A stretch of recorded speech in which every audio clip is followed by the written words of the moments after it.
Narcotics substance act મુજબની ફરિયાદના આધારે ચાર આરોપીઓ અશોકભાઈ મુરજીભાઈ, ચંદ્રકાંત કે છેડા, કેતન વિનોદભાઈ રાઠોડ અને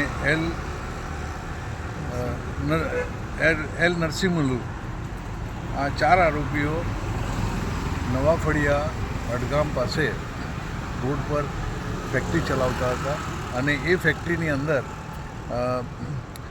અલ્પ્રાઝોલમ નામની ડ્રગ્સ બનાવતા હતા કે જેનો ગેન તરીકે ઉપયોગ કરવામાં આવે છે. હવે 4 તારીખના બનાવ બાદ એ લોકો પાસેથી ફેક્ટરીમાંથી અનફિનિશ ગુડ્સ 104 કિલોગ્રામ અને ફિનિશ ગુડ લગભગ 10 કિલોગ્રામ આટલો મુદ્દામાલ મળેલ છે. આ મુદ્દામાલ ખૂબ ગંભીર પ્રકારનો મુદ્દામાલ છે અને દેશની ઇકોનોમીને અને દેશના યુવાધનને બરબાદ કરનારી આ દવાઓ છે, આ ડ્રગ્સ છે અને એ ડ્રગ્સનો ઉપયોગ કરીને યુવાનો ગેરમાર્ગે દોરાઈ રહેલા છે. આ લગભગ આરોપીઓને ગઈકાલે રાત્રે ગઈકાલે કોર્ટમાં રજૂ કરવા માટે અરજી આપવામાં આવી. ગઈકાલથી એ લોકો કસ્ટડીમાં હતા.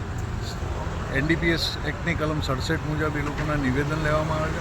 નિવેદનમાં એ લોકોએ સંપૂર્ણ હકીકત કબૂલ કરેલી છે કે આવી રીતે અમે ડ્રગ્સ બનાવતા હતા, ડ્રગ્સ વેચતા હતા અને આ રીતે 1 વર્ષથી ફેક્ટરી ચલાવતા હતા. હવે 2 જણા જે છે, અશોક મુરજીભાઈ પાટડિયા અને ચંદ્રકાંત કે છેડા, એ બંને 50-50% ભાગીદારો છે અને આ 2 જણા છે એ બંને જણા સર્વન્ટ છે, નોકરો છે. એટલે આ બંને ખૂબ અશોકભાઈ મુરજીભાઈ પાટડિયા એ આખી ચેનલના મેઇન કલાકાર છે અને પાર્ટનર છે અને ઇન્વેસ્ટર છે અને એ લોકોએ 1 વર્ષથી ધંધો ચાલુ કરેલો છે અને આજ ગઈકાલ સુધી એ લોકોનો ધંધો ચાલુ હતો. આરોપીઓ સામે NDPS એક્ટની કલમ 8C, 22, 28 અને 29 એમ એ લોકોની સામે આ કલમ હેઠળ ગુનો નોંધવામાં આવેલ છે. આરોપીઓને આજરોજ રજૂ કરીને સિંઘ સાહેબની કોર્ટમાં રજૂ કરતાં એમના 4 દિવસના રિમાન્ડ માંગવામાં આવ્યા હતા. શુક્રવારે 5 દિન સુધીના રિમાન્ડ 5 વાગ્યા સુધીના રિમાન્ડ મંજૂર કર્યા છે.